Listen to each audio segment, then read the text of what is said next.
Hi hello friends. இன்றைக்கி இந்த வீடியோவில் நம்ம என்ன பார்க்க போகிறோம்னு சொல்லிட்டு பார்த்தீங்கன்னா, கம்ருதீனோட அக்கா வந்து ஃபேமிலி டாஸ்கில் உள்ளே வரும்போதே ரொம்ப கோவமாக தான் வந்தாங்க. அது நமக்கு நல்லாவே தெரியும். ஏன்னா அப்போது வந்து கம்ருதீன் வந்து கேப்டனாக இருந்தார் பிக் பாஸ் ஹவுஸில். அப்போ வந்து கம்ருதீனோட அக்கா வந்து உள்ளே வந்து நிறைய விஷயங்களை கம்ருதீன் கிட்ட சொல்லிட்டு போனாங்க. ஆனால் அது முடிஞ்சு பிக் பாஸ் முடிஞ்சு கம்ருதீன் வெளியில் வரும்போதும் அவர் நார்மலாக வரல, ரெட் கார்டு வாங்கி எவிக்ட் ஆகி வெளியில் வந்தார். அப்போது வந்து கம்ருதீனோட அக்கா வந்து கோவமாக கமருதனை பார்த்து நிறைய விஷயங்கள் சொன்னார். அதை பற்றி தான் நாம் இந்த வீடியோவில் டீட்டெயிலாக பார்க்க போகிறோம்.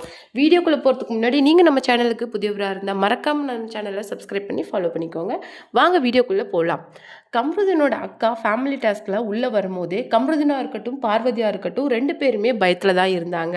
கிட்டத்தட்ட பார்வதியும் சரி கம்ருதீனும் சரி என்ன பேசிகிட்டு இருந்தாங்க அப்படின்னு சொல்லிட்டு பார்த்தீங்கன்னா, விஜய் பார்வதி கம்ருதீன் கிட்ட வந்து இந்த மாதிரி நம்ம ஃபேமிலி கிட்ட நம்ம மேரேஜை பற்றி பேசுகிறதுக்கு எனக்கு என்னமோ இதுதான் ரைட் டைம்னு தோடுது. இதுக்கு அப்புறமேல இந்த மாதிரி ஒரு ஆப்பர்ச்சுனிட்டி நமக்கு கிடைக்காது. பிகாஸ் இங்கே என்ன நடக்கிறது அப்படிங்கிறத 24 ஹவர்ஸும் லைவில் பார்த்துட்ருக்குறாங்க. ஸோ நம்மளுடைய ஃபீலிங்ஸை நம்ம ஃபேமிலி வந்து புரிஞ்சுக்குவாங்க அப்படின்னு சொல்லிட்டு கம்ருதீன் கிட்ட விஜய் பார்வதி ரொம்பவும் எவ்வளவோ சொல்லி பார்த்தாங்க. ஆனால் கம்ருதீன் வந்து ஒரு விஷயத்தில் ரொம்பவும் ஸ்ட்ராங்காக இருந்தார். கல்யாணத்தை பற்றி பேசுகிறதுக்கோ முடிவெடுத்துக்கிறதுக்கோ இது சரியான இடம் கிடையாது. This is not a right place and right time அப்படின்னு சொல்லியிருந்தாங்க. ஏன்னா இப்போ முன்னாடி நடந்ததெல்லாம் பார்த்து அவங்க என்ன நினச்சிட்டு இருப்பாங்க அப்படின்னு சொல்லிட்டு நம்மளால் கெஸ் கூட பண்ண முடியாது. ஸோ வேண்டாம் அப்படின்னு சொல்லிட்டு ரொம்ப ஸ்ட்ரிக்டாக விஜய் பார்வதி கிட்ட கம்ருதீன் சொல்லிட்டு இருந்தார். அது மட்டும் கிடையாது. ஆதிரை வந்து வெளியில் ஆகும்போது விஜய் பார்வதிக்கு அவங்களுடைய அம்மா 24 ஹவர்ஸ் இருக்கிற அந்த ஒரு இதை கொடுத்துட்டு போனாங்க. அதனால விஜய் பார்வதியோட அம்மா உள்ளே வந்து 24 ஹவர்ஸும் உள்ளே இருந்தாங்க. அவங்க 24 ஹவர்ஸ் உள்ளே இருக்கும்போது உண்மையிலே திவ்யா கணேஷ் வந்து ரொம்பவும் அவங்கள வந்து கேர் பண்ணிக்கிட்டாங்க.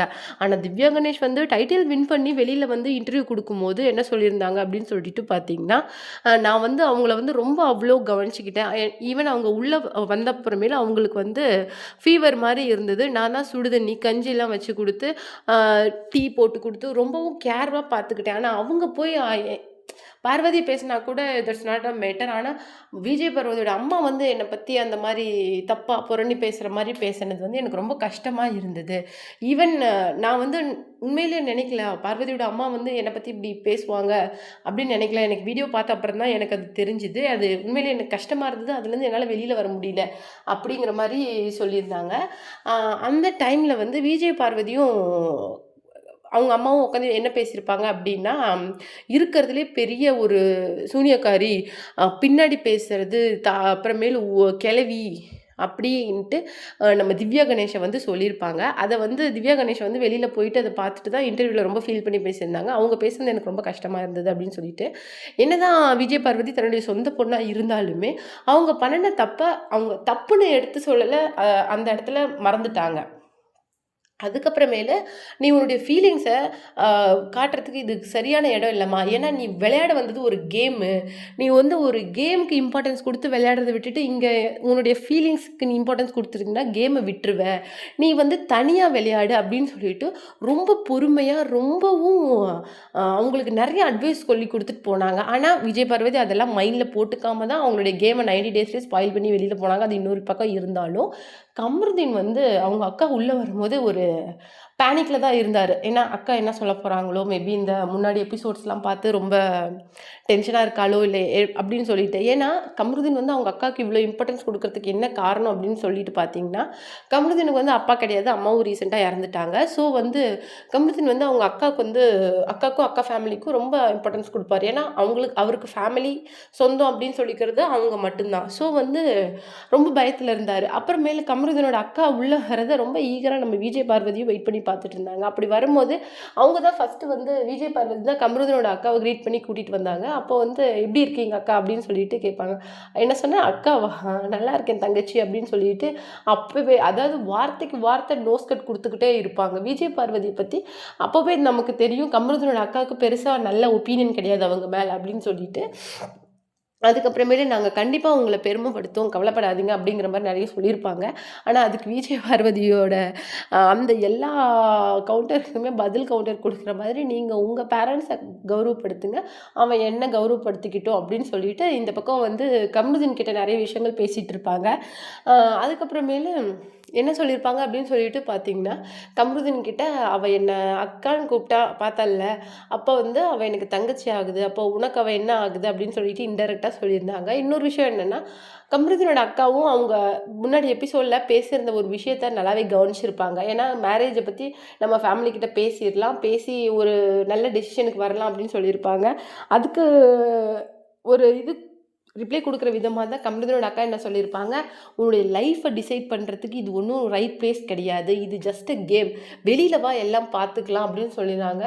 கம்ருதீன், "நீ உள்ள பண்ற விஷயங்கள் ஒவ்வொன்னும் என்ன வெளியில தலை நிமிர்ந்து நடக்கிற மாதிரி இருக்கணும் ப்ளீஸ்" அப்படின்னு வந்து சொல்லிட்டு போயிருப்பாங்க. "உன் கேம கொஞ்சம் சேஞ்ச் பண்ணு, கரெக்ட் பண்ணு" அப்படின்னு சொல்லிட்டு போயிருப்பாங்க. அது மட்டும் இல்ல, அத தொடர்ந்து விஜேஎஸும் வந்து நீங்க கொஞ்சம் தனியா விளையாடுங்க.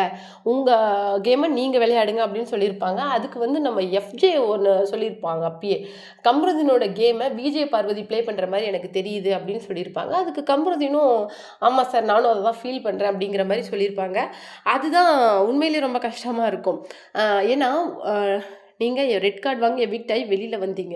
ஆனா யார் கூட இருந்ததுனால உங்களுக்கு இவ்ளோ ஒரு ஃபேம் கிடைச்சுச்சு. ஏன்னா, டைட்டில் வாங்குன திவ்யா கணேஷுக்கே 40,00,000 வியூஸ் தான் போச்சு அவங்க டைட்டில் வாங்குனது. ஈவன் ஃபினாலே எபிசோடே விஜய் பார்வதி வரலைன்னா ஓடுறதுக்கு வாய்ப்பே கிடையாது. ஆனா, நீங்க அந்த செட்ல 2 பேர் எடுத்து போட்ட ரீல்ஸு கிட்டத்தட்ட 1,000,000 வியூஸுக்கு மேல போச்சு. அதுலேருந்தே தெரிய வேண் தெரிய வேண்டாமா? உங்க லைஃப்‌க்கு ஒரு கரெக்ட்டான பார்ட்னர் அப்படின்னு சொல்லிட்டு பார்த்தா, அது விஜய் பார்வதி தான். கம்ருதீன பத்தி அவங்க அக்கா என்ன ஃபீல் பண்றாங்க அப்படின்னு தெரியல. மேபி விஜய் பார்வதி கூட அவரு சர்வே பண்ண போறது அவங்களுக்கு பிடிக்கலையோ என்னமோ! ஆனா, ஒரு எல்லாருமே ஒரு விஷயத்த மறந்துட்டாங்க. ஆதிரைக்கும் நம்ம கம்ருதீனுக்கும் ஒரு பெரிய ஃபைட் வரும். அந்த ஃபைட் வந்தப்ப வந்து எல்லாருமே ஆதிரைய அழ ஆரம்பிச்சுடுவாங்க. ஆதிரைய எல்லாருமே சமாதானப்படுத்த போயிடுவாங்க. மொத்த பிக் பாஸ் டீமுமே ஆதிரைய சமாதானப்படுத்த போயிருவாங்க. ஆனா, அப்ப வந்து கம்ருதீனே உடைஞ்சிருவாரு. உடைஞ்சு அழ ஆரம்பிச்சுருவாரு. அப்போ வந்து, "டேய் என்னடா இதுக்கெல்லாம் அழற? விடுடா பார்த்துக்கலாம்" அப்படின்னு சொல்லிட்டு பக்கத்துல உட்காந்து நம்ம விஜய் பார்வதி தான் அவர தேத்தியிருப்பாங்க. ஸோ வந்து அந்த அந்த மாரி ஒரு சில விஷயங்கள் தான் அவருக்கு மேபி அவங்க மேல ஒரு சாஃப்ட் கார்னர் வரத்துக்கு காரணமா இருந்திருக்கலாம். ஏன்னா, ஆல்ரெடி கம்ருதீன் வந்து ஃபேமிலி இல்லாம கொஞ்சம் தனியா தான் இருக்கிறாரு. ஸோ, அந்த பார்வதி காட்டுற அந்த ஒரு கேர் வந்து தனக்காக நிக்கும்போது, அவருக்கு அது வந்து ஒரு ஹார்ட் ஃபெல்டிங்கா இருந்திருக்கும். ஸோ வந்து அவங்க நமக்கான பொண்ணு இவ தான் அப்படின்னு சொல்லிட்டு முடிவு பண்ணியிருக்கலாம். பட் கம்ருதீனோட அக்காவுக்கு இதில ஃபுல் அண்ட் ஃபுல் ஒரு விருப்பம் இல்ல அப்படிங்கிறது மட்டும் நமக்கு நல்லாவே தெரியுது. ஏன்னா, ஒரு இன்டர்வியூஸ்க்கும் அவங்க அந்த பிக் பாஸ் உள்ள இருக்கும்போது இன்டர்வியூ குடுத்ததோட சரி. அதுக்கப்புறமேலு அ ரெட் கார்ட் எவிக்ஷன் ஆனப்புறமோ, இல்ல ஃபேன்ஸ் மீட் நடத்தின அப்புறமோ கம்ருதீனோட அக்கா இன்டர்வியூஸ் குடுக்க மறுத்துட்டாங்க. அது ஏன் அப்படின்னு சொல்லிட்டு நமக்கே தெரியல. நீங்க என்ன நினைக்கிறீங்க? இந்த பேர் வந்து மேரேஜ்ல போய் முடிஞ்சா உங்களுக்கு எப்படி இருக்கும் அப்படின்னு சொல்லிட்டு மறக்காம கமெண்ட்